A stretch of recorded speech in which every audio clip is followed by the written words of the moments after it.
이사야 선지자는 주전 7세기경에 활동을 하면서 700년 정도 후에 발생하게 되는 십자가 사건에 대하여서 누구보다도 풍성한 그런 예언을 한 선지자입니다. 예수 그리스도께서 우리 인간의 모든 죄를 대신하여서 십자가에 못 박히는 그런 모습을 잘 그려주고 있고, 우리가 이사야 53장을 종의 노래라고 부르는 것은 예수님께서 우리의 허물을 위해서 찔림을 당하셨기 때문에 그렇게 부르고 있습니다. 만왕의 왕이시고 만주의 주이신 주님께서 하나님과 원수된 우리의 모든 죄와 허물을 위해서 십자가에서 죽으셨다라고 하는 것입니다. 이 찬송가의 작곡가인 게오르그 프리드리히 핸델, 독일어 이름인데요. 영어 이름은 조지 프리드리히 핸델입니다. 이 사람은 독일에서 태어나서 영국에서 활동한 바로크 시대의 작곡가입니다. 우리는 모두가 이 사람을 너무나 잘 알고 있습니다. 대표적인 곡이 메시아입니다. 이 핸델이 이사야 53장을 일컬어서 성경에서 가장 위대한 장중의 하나다, 그렇게 불렀습니다. 예수 그리스도가 누구이신가, 그리고 세상에서 그분이 어떤 대우를 받으시고 어떻게 우리의 구원을 성취하실 것인가 라고 하는 것을 보여주기 때문에 그렇죠. 이사야 선지자가 고난 중에 있는 이스라엘 백성들에게 하나님의 구원이 어떻게 그들에게 나타나게 될 것이며 누구를 통해서 나타나게 될 것인가 하는 것을 전하였습니다. 그런데 그 전하는 내용은 정말 믿기가 힘든 그런 내용이었습니다. 1절에서는 여호와의 팔이 누구에게 나타났느냐 이렇게 묻습니다. 이 말은 여호와의 하나님의 구원의 능력이 어디에서 누구를 통해서 나타났느냐, 누구를 통해서 나타났다라고 지금 이사야 선지자가 증거를 하는고 하니까 너무나 우리가 보기에는 아닌 것 같은 그런 사람에 의해서 이제 구원이 일어난다라고 하는 겁니다. 이 선지자가 우리에게 보여주는 그런 구원자의 모습은 너무나도 연약합니다. 너무나도 볼품이 없습니다. 고운 모양도 없고 풍채도 없고 흠모할 만한 아름다운 것이 아무것도 없는 그런 모습이에요. 이사야 선지자가 메시아에 대하여서 예언하고 있는 것은 그렇습니다. 우리가 구원자라고 한다면 마땅히 좀 다른 사람이 신뢰할 만한 그런 모습을 갖추고 있어야 되지 않겠습니까? 좀 신뢰가 가는, 믿음이 가는 저 사람 정도 되면 우리의 구원자가 될 수 있겠다, 우리의 지도자가 될 수 있겠다, 그런 믿음이 갈 만한 사람이어야 하겠는데, 이사야 선지자가 전하여주는 메시아의 모습은 전혀 그렇지를 못합니다. 지난 2월 7일 트리게에서 지진이 발생을 했죠. 트리게에서 발생한 지진 가운데서 가장 강력한 그런 지진이었는데요. 제가 찾아보니까 사망자가 벌써 4만 명을 넘었습니다. 그리고 부상자가 10만 명 이상 발생했습니다. 지금까지 트리게에서 발생한 그런 지진 가운데 최악의 인명피해를 낸 그런 재해로 기록이 되고 있습니다. 보통 지진이 발생하면 구조를 위한 골든타임으로 72시간을 꼽습니다. 3일 정도 안에 구조를 해야 되는데 너무나 많은 사람들이 이 시즌으로 인하여서 깔렸기 때문에 파묻혔기 때문에 이제 구조를 위한 필사의 노력을 기울여서 그래서 약 10일간의 시간에 걸쳐서 이번에는 8,000명 정도가 구조가 됐습니다. 8,000명. 보통 골든타임이라고 하는 그 3배를 넘겨서까지 이렇게 구조에 전력을 기울인 거죠. 그런데 여러분들 구조대로서 어떤 사람이 파견이 되겠습니까? 우리나라에서 구조대가 튀르기에 파견돼서 구조작업을 했는데 어떤 사람들이 파견되겠습니까? 지진 같은 그런 험난한 구조 현장에 보내지는 사람들은 특별한 교육을 받은 사람들이에요. 그리고 필요한 장비를 갖춘 전문 구조 요원들이죠. 아주 그 구조에 대한 전문가들이죠. 폐허가 된 건물 잔해더미와 그리고 추가 지진 발발의 위험이 높은 그런 가운데서 만약에 구조대원 자신이 건강하지 못하다거나 구조대원 자신이 전문적인 그런 구조를 위한 장비를 가지고 있지 못하다거나 자신이 구조할 수 있는 그런 지식을 갖추고 있지 못한다면 그 구조는 꿈도 꿀 수가 없는 그런 일이죠. 그런데 이사야 선지자가 전하는 이 메시아의 모습은 보니까 연한 순 같고 마른 땅에서 나온 뿌리 같은 모습을 하고 있다. 이렇게 이야기를 하고 있습니다. 마른 땅에서 나온 뿌리, 연한 순 같은 모습. 약해도 너무나도 약한 모습, 연약한 모습을 하고 있어서 남을 구원하기는커녕 자기의 생존도 정말 버거워 보이는 그런 모습입니다. 이런 사람이 어떻게 다른 사람을 구원을 할 수가 있겠는가?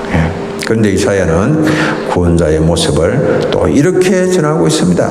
이사야 53장 2절 그는 주 앞에서 자라나기를 연한 순 같고 마른 땅에 나온 뿌리 같아서 고운 모양도 없고 풍채도 없은즉 우리가 보기에 흠모할 만한 아름다운 것이 없도다. 무슨 말입니까?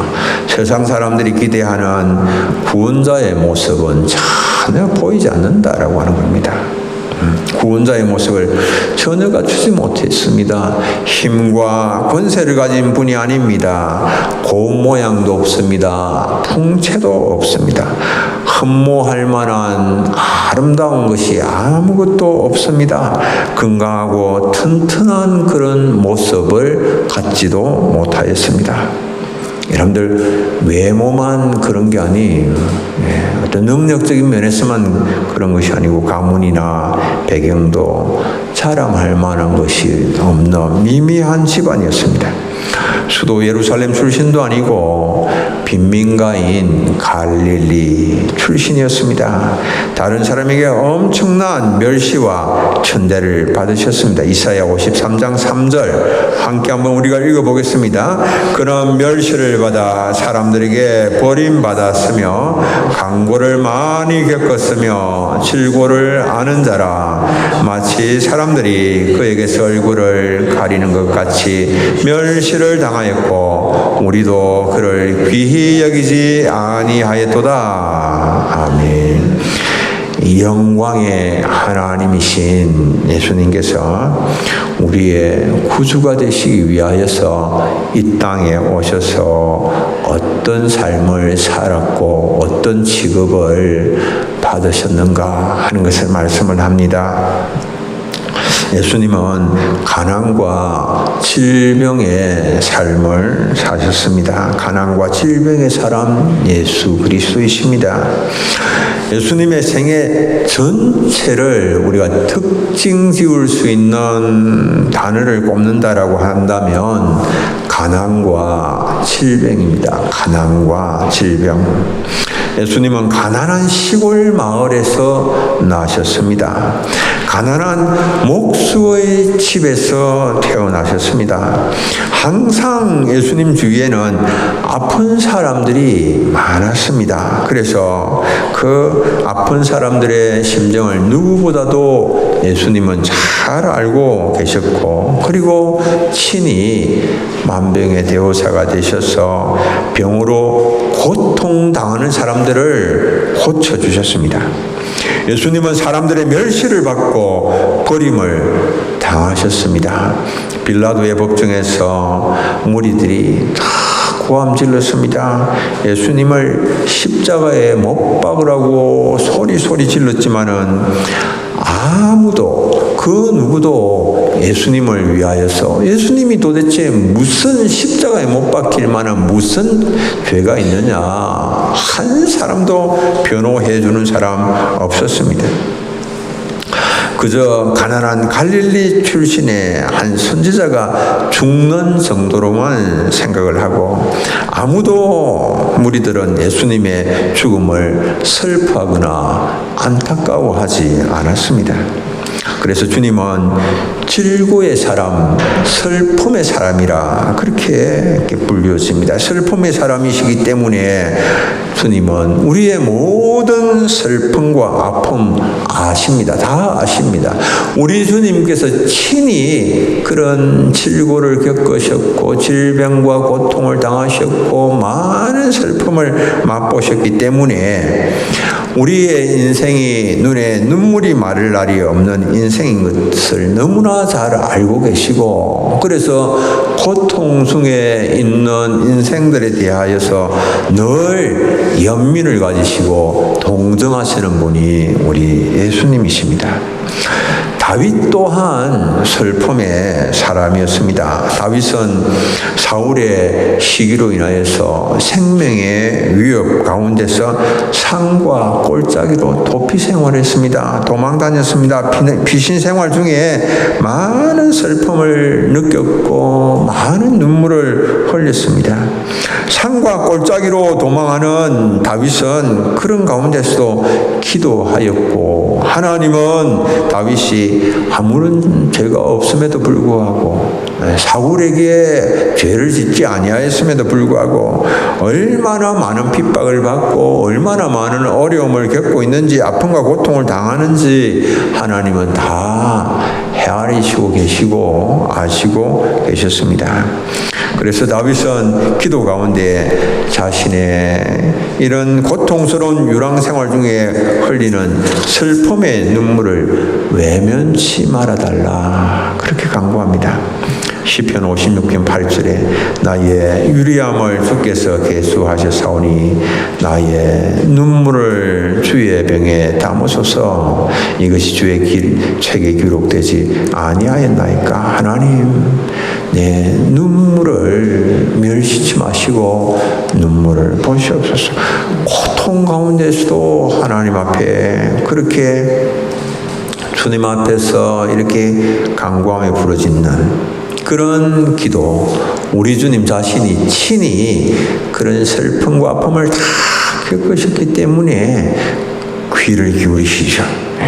그리고 우리를 도우시죠. 아무런 죄 없이 십자가 지신 주님, 질고와 슬픔으로 눈물 골짜기 가운데서 우리가 밤마다 침상을 적시며 베개를 적시는 우리의 눈물, 주님 외면치 아니하십니다. 우리의 눈물 다 헤아리고 아십니다.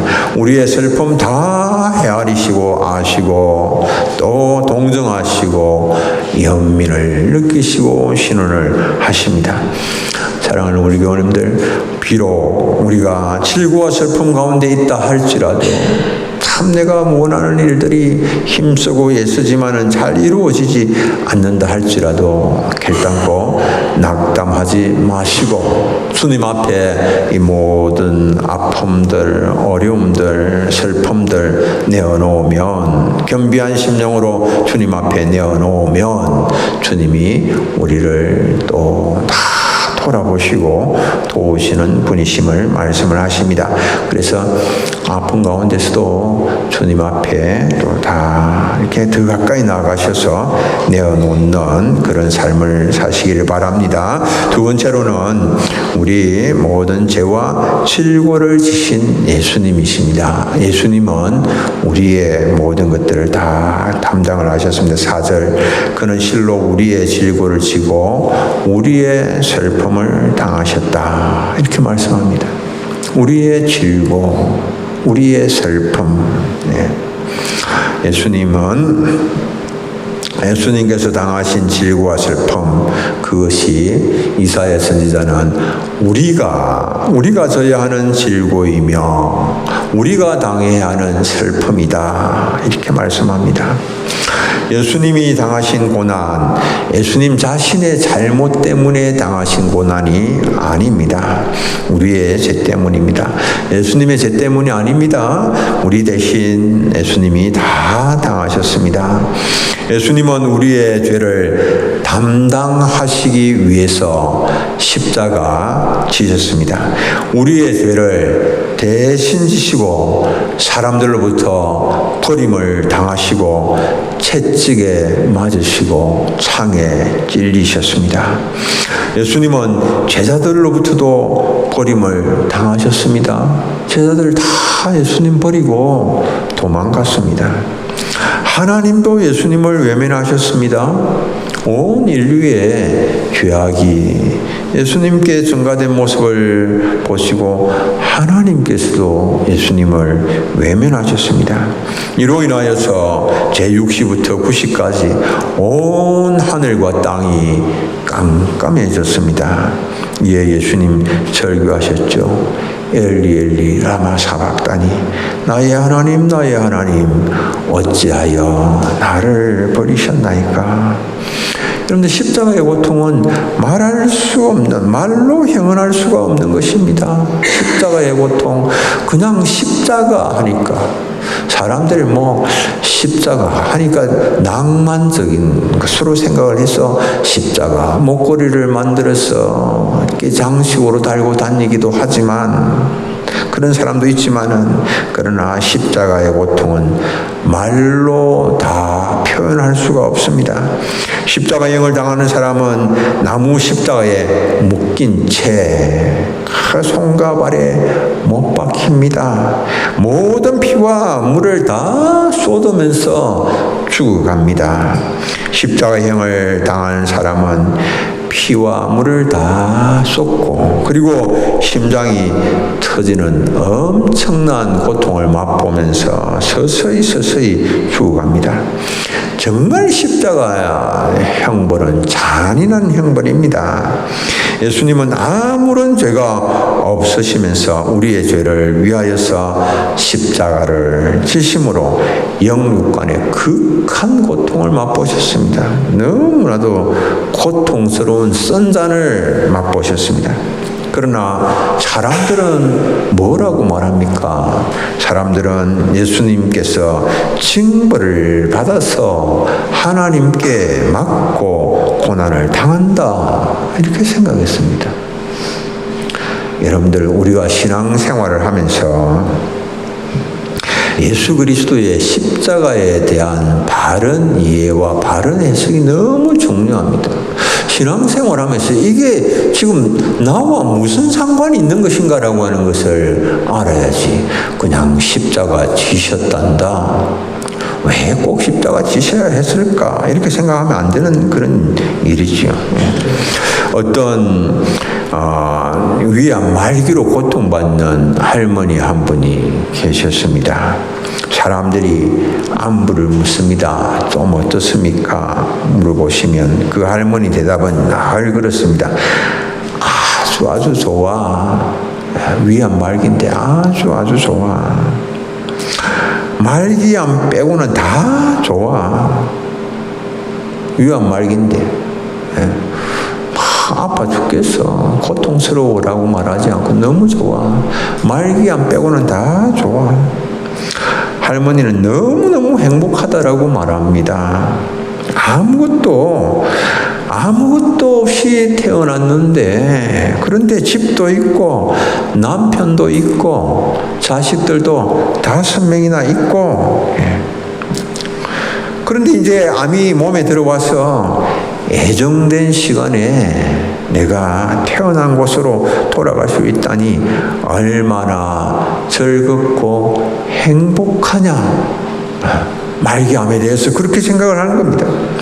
언제 내가 이 세상을 떠나게 될지 알고 있고, 그리고 하나님께로 갈지 다 알고 있기 때문에 나는 너무 행복하다. 여러분들, 행복이 뭘까? 행복이 이렇게 우리가 생각하기에 따라서는 너무나도 슬픈 상황에 놓여 있지만은, 그러나 그 슬픈 상황을 긍정적으로 해석할 수 있다면, 그것에 이제 우리의 행복이 달려 있는 거죠. 말기암이지만, 그러나 내가 이제 정한 시간에 내가 이제 태어난 곳으로 가고 또 언제 갈지 알 수 있고 하나님께로 갈 것을 내가 또 준비할 수 있으니까 너무나도 행복하다. 여러분들, 똑같은 암이지만 죽을 병이다라고 생각하면서 낭망하는 사람도 있고, 인생을 원망하며 불평하며 사는 사람도 있고, 어떤 사람은 암을 통해서 자신의 삶과 죽음에 대한 통찰을 하는 사람도 있고, 여러분들, 삶과 죽음에 대한 통찰을 가진다면 그 인생은 행복하죠. 그러니 어떤 면에서는 행복이라고 하는 것이 우리가 내가 어떤 사건을 어떻게 바라보면서 해석을 하느냐, 거기에 달려 있는 거 아닌가 하는 그런 생각도 갖게 되는 것입니다. 현대인들은 2000년 전에 예수님이 지신 십자가가 나와 도대체 무슨 상관이 있단 말인가? 그렇게 말합니다. 그가 당한 십자가의 고난이 나와 도대체 무슨 상관이 있단 말인가? 자기와 관계를 짓지를 못하는 거예요. 예수님의 십자가는 나의 죄와 허물을 위한 것이었죠. 예수님의 그 십자가는 우리의 가난과 질병을 위한 것이었죠. 나를 위하여서 나의 모든 죄와 악의 문제를 해결해 주시기 위한 것이며, 나의 모든 가난과 질고를 또 예수님께서 치료해 주시기 위하여서 십자가 지셨다라고 하는 이 사실을 내가 깨닫게 되어지면 십자가의 은혜와 능력을 오늘 내가 맛보고, 그리고 그 십자가의 보혈이 내 심령 가운데 뿌려지는, 그래서 십자가의 능력으로 승리하는 삶을 경험할 수가 있게 되는 거죠. 여러분들, 예수님께서 지신 십자가가 여러분들과 무슨 상관이 있습니까? 예수님께서 십자가를 지심으로 우리를 유황불못에서 우리를 건지셔서 천국 백성 삼아 주셨습니다.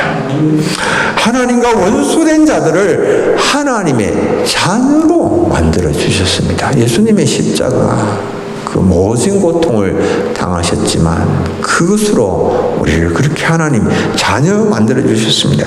더러운 누더기 대신에 우리에게 예수 그리스도의 의의 옷을 입혀 주셨으며 어린 양의 신부로서 혼인 잔치에 참여할 수 있게 해 주셨습니다. 이 십자가의 은혜, 누구든지 주의 이름을 부르는 자는 십자가의 은혜를 누리고 구원을 누린다라고 성경이 말씀합니다. 성경은 사람들이 주를 부르지 않고 복음에 무관심하게 살아가고 있는 것은, 예수님께서 십자가에 죽으셨지만 그 십자가와 아무런 상관이 없고 십자가의 유익을 누리지 못한 채 살아가고 있는 것은, 그것을 전파하는 사람이 없기 때문이다 라고 말씀합니다. 로마서 10장 13절로 14절 우리 함께 한번 읽겠습니다. 누구든지 주의 이름을 부르는 자는 구원을 받으리라. 그런저 그들이 믿지 아니하는 이를 어찌 부르리요 듣지도 못한 이를 어찌 믿으리요 전파하는 자가 없이 어찌 들으리요. 아멘. 우리가 영혼의 관심을 가지고 복음을 전해야 하는 이유입니다. 여러분들 우리가 영혼에 대한 관심을 가지고 복음을 전하지 아니한다면 예수 그리스도의 그 십자가의 은혜와 그 구원 사람들이 알지 못합니다. 어떻게 알겠습니까? 알지 못합니다. 알아야 그들이 부르고 알아야 구원을 받죠. 이번에 저희들이 우리가 가족에 대해 초청잔치를 하려고 그러는데 여러분들 생각을 내가 이것에 대한 생각을 좀 바르게 할 필요가 있습니다. 너무 자꾸 잘 되지도 않는 일들을 왜 해야 하는가? 죽고 사는 문제입니다. 주님께서 우리에게 맡겨주신 그런 사명입니다. 우리를 통하여서 이런 구원의 역사가 일어나기를 원하시고 그리고 하나님 나라가 세워지기를 원하십니다. 근데 여전히 우리는 연약하죠. 기도하시고 하나님의 능력을 구하시고 도움을 힘입어서 좀 내가 이번에는 한번 하나님의 마음을 품고 잃어버린 영혼들을 위하여 기도하고 내가 한번 다가가겠다. 그런 마음을 가질 수 있기를 바랍니다. 세 번째로는 예수님께서 고난 당하신 이유와 그 결과가 무엇인가? 5절에 말씀합니다. 우리가 5절 함께 한번 읽겠습니다. 그가 찔림은 우리의 허물 때문이요 그가 상함은 우리의 죄악 때문이라. 그가 징계를 받음으로 우리는 평화를 누리고 그가 채찍에 맞음으로 우리는 나음을 받았도다. 예수님 고난은 우리가 평화를 누리고 나음을 입도록 하시기 위해서 대신 당하신 고난입니다. 대속의 고난입니다. 베드로전서 1장 18절 19절 함께 한번 읽습니다. 너희가 알거니와 너희 조상이 물려준 헛된 행실에서 대속함을 받은 것은 엄이나 금같이 없어질 것으로 된 것이 아니요 오직 흠없고 점없는 어린 양 같은 그리스도의 보배로운 피로 된 것이니라. 아멘. 헛된 행실에서 대속받은 것은 그리스도의 보배로운 피로 이루어진 일이다 말씀합니다. 대속이라고 하는 것은 예수님께서 죄인들을 해방하시고 자유케 하시기 위해서 죄의 대가를 치르신 것을 말합니다. 예수님께서 무엇으로 죄의 대가를 지불하셨을까요? 우리의 죄의 값을 예수님께서 무엇으로 치르셨을까요? 자신의 보배로운 피로, 자신의 보배로운 피로. 예수님의 생명으로 우리의 죄의 값을 지불을 하셨습니다. 예수님 십자가를 막 어떤 사람들이 조롱합니다. 조롱하는 사람들이 있어요. 뭐라고 하는가 하면 우리를 구원하시기 위해서 꼭 그렇게 고통을 받아야 되나? 그 십자가는 왜 고통을 받는데? 십자가에 돌아가실 필요가 도대체 뭔데? 그 전능하신 분이시라면 전능하신 능력으로 얼마든지 우리를 구원해낼 수 있을 텐데 왜 꼭 십자가에 고통을 당해야 되고 십자가에 죽어야 되는가? 그렇게 조롱하죠. 여러분들 하나님은 공의의 하나님이십니다. 공의의 하나님께서 말씀을 하십니다. 피 흘림이 없은 적 사함이 없다. 히브리서 9장 22절. 피 흘림이 없으면 사함이 없습니다. 우리의 죄의 사함은 피값이 필요하다라고 하는 겁니다. 그래서 예수님께서 내가 져야 할 십자가를 예수님 지시고 내가 흘려야 할 피를 예수님이 대신 흘리신 겁니다. 피 흘림이 없은 적 사함이 없으니까. 예수님께서 나를 대신하여 하셨어. 우리를 대신하셔서 십자가를 지시고 보배로운 피를 흘리셨습니다. 이 렘브란트라고 하는 네덜란드 화가 1600년경에 큰 작품들 성화를 좀 많이 그렸는데요. 작품에 이제 보면은 작품이 이렇게 자기 자신을 작품에 형상화시킨 그런 것으로 유명합니다. 순교자 스데반이라고 하는 제목의 그림을 그렸는데 스데반이 이렇게 있는 스데반을 중간에 두고 막 군중들이 둘러서서 한번 보여주세요 그림. 둘러서서 이제 돌을 던지는데 돌을 던지는 군중 가운데서 한 사람으로 자기 모습을 이렇게 그려 넣었습니다. 참 빨간 옷을 입은 사람 같아요. 그리고 또 빌라도의 법정이라고 하는 그런 그림 한번 또 보여주시면 예수님께 십자가로 못 박으라고 외치는 많은 유대인들 가운데 한 사람으로 자기 자신을 그려놨습니다. 그리고 또 돌아온 탕자에서는 그림에서는 탕자의 모습으로 자기 자신을 그려놨죠. 무엇을 의미하겠습니까?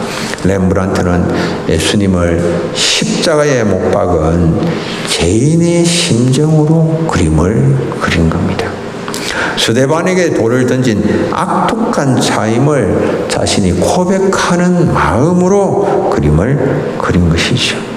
탕자를 그릴 때에는 자신이 바로 하나님을 떠나서 방탕했다가 주님께 돌아온 용서받아야 할 죄인임을 고백하는 마음으로 그림을 그린 것이죠. 여러분들 이 렘브란트와 같은 마음 내게도 있는가? 내게도 있는가? 네. 주님의 고난과 주님의 십자가 그것은 나의 죄 때문이었다라고 하는 그 고백. 네. 우리가 사순절을 지나면서 그 마음 나에게 있는가? 예수님께서 십자가를 지신 것이 바로 나 때문이었다라고 하는 사실을 깊이 깨달을 때에 놀라운 역사가 일어납니다. 우리의 마음의 평화와 그리고 잃어버린 모든 상실한 마음들을 회복하는 것이 일어나는데 여러분들 이것은 오직 십자가를 통해서만 가능한 것입니다. 주님이 지신 그 십자가 평화의 회복을 위한 십자가인 것을 기억을 하시고 날마다 이번 한 주간 또 생활하실 때에 하나님의 은혜의 보좌로 더 가까이 나아가시고 그리고 하나님께서 주시는 평강과 기쁨을 누리시는 우리 사랑하는 성도님들 다 되시기를 바랍니다. 우리 찬송 한 장 부르겠습니다. 144장으로 함께 찬송합니다.